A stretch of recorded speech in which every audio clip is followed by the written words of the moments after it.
Hello, I'm Pastor Daniel, and welcome to this introduction to the Maundy Thursday worship service. If you've attended Maundy Thursday service in the past, then much of this liturgy will be familiar to you. And if you haven't, this is a great way to jump in, to learn a little bit about what this day is all about, and to participate and create a meaningful worship experience in the comfort of your own home. Maundy Thursday gets its name from the Latin word mandatum, which simply means commandment.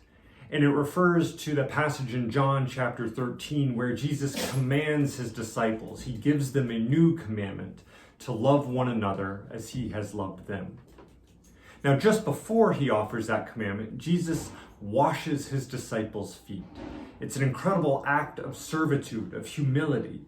It exemplifies that the Messiah has come to serve rather than be served.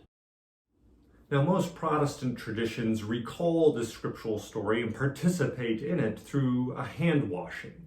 So we invite you to set up a hand washing station at home. We've provided some opening prayers, the scripture reading, a little bit of time for reflection, and then a closing prayer, all before you wash one another's hands. Then simply take a pitcher of water, pour it out over one another's hands, one at a time. Carefully, gently dry each other's hands, and offer some words. Either remember your baptism and be thankful, or simply, you are a beloved child of God. This is a wonderful way to demonstrate that we serve one another as disciples. We serve one another as beloved children of God. Now, following a hand washing, it's fitting that we eat together. Now, if we were at Grace Church today, we would be celebrating communion together. But since we're each in our own homes staying safe, then we will instead participate in a Methodist tradition known as the Love Feast, a more informal banquet together, which simply can be your dinner meal, framed with prayer, with scripture reading, reflection, and conversation that turns our hearts and minds towards God. We've provided this liturgy for you. But first, here's Dr. Jeffrey Barbeau with a little bit more information about the origins and the history of this Methodist tradition, the Love Feast. To you, Jeff. Thanks, Pastor Daniel, and nice to see you again, Grace United Methodist Church. You know, the Love Feast is a deeply held tradition in Methodism, but a lot of Methodists have never even heard of it. Now, the actual origins of the Love Feast go all the way back to Jesus and the time he spent with his disciples in ministry, sharing meals together. In a way, think of this as a holy meal.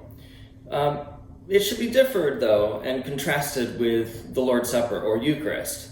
The Lord's Supper is a sacrament of the church that's held in all times and all places. Christians everywhere around the world practice it.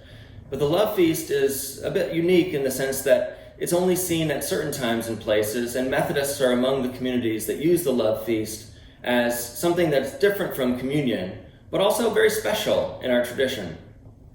The Love Feast is really an opportunity to gather together in thanksgiving and prayer, giving testimony to the things God has done. It's a solemn occasion, and oftentimes it's practiced right before a meal. Think of a potluck, but having something special to start it out. Now, in the Love Feast, unlike the Lord's Supper, we don't use bread and wine or fruit of the vine.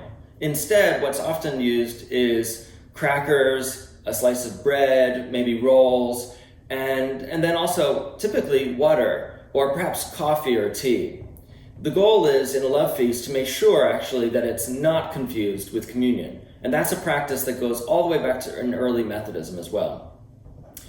Wesley encountered the Love Feast first when he was in Georgia, when he met the Moravians who really got him thinking about his own faith in a deeper way. Those Moravians showed him an example of a solemn meal that was different than communion. And early Methodists began to take up that practice and use this as an opportunity to gather together when there wasn't a minister present who could serve communion, so a layperson could actually practice the Love Feast and lead a Love Feast service. Why would we do it? Well, we would practice this as an opportunity to give thanks, to share prayer and scripture together, maybe a few songs. That's a real Methodist tradition. But also, and above all, I might say, to share the things God's doing in our lives and to give witness to that. So the Love Feast is just such an opportunity. And I hope that you, in partaking in it, will remember that you're participating in something that goes way back and is very deep, not only in the Wesleyan roots and heritage we share, but actually all the way back to the practices of Christ himself. Thank you, Jeff. Now all has been prepared. We hope you enjoy this tradition of hand washing followed by a love feast meal, that it'll make for a very meaningful and rich Maundy Thursday experience for you at home. And we hope to have you join us again tomorrow on Good Friday for a very moving liturgy that incorporates the readings from John chapter 18 and 19, the Passion of Christ, mixed with powerful visual images, prayers, and music. So we'll have that for you, same place here online at Grace Church.